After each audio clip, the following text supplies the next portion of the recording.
উনি বাংলাদেশের জন্য যা কিছু করে গেছেন, দেশ জাতির জন্য যা কিছু করে গেছেন, এইটার রেকর্ড কেউ পার করতে পারবে আমরা বলতে পারি না। তবে এখন আমাদের একটা মাত্র দায়িত্ব ওনার স্বপ্ন বাস্তবায়ন।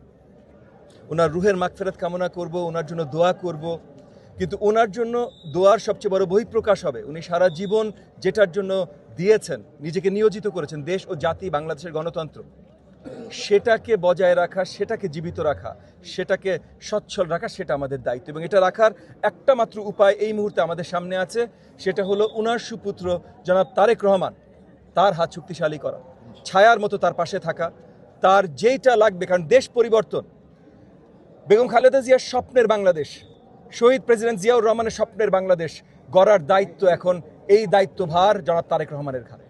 জনাব তারেক রহমান যেন সঠিকভাবে এই দায়িত্ব পালন করতে পারেন, ছায়ার মতো উনার সাথে, উনার সহযোগিতার জন্য, উনার যোদ্ধা হিসাবে, উনার কর্মী হিসাবে এই দেশের সকলের থাকাটা প্রয়োজন বলে আমি মনে করি।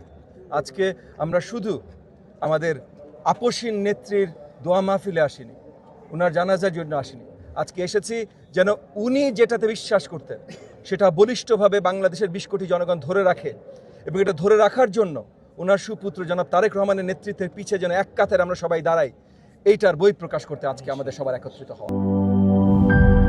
শিয়া বাটার ও ভিটামিন ই সমৃদ্ধ লিলি বিউটি সোপ, তারুণ্যময় উজ্জ্বল ত্বকের জন্য। রিমার্ক,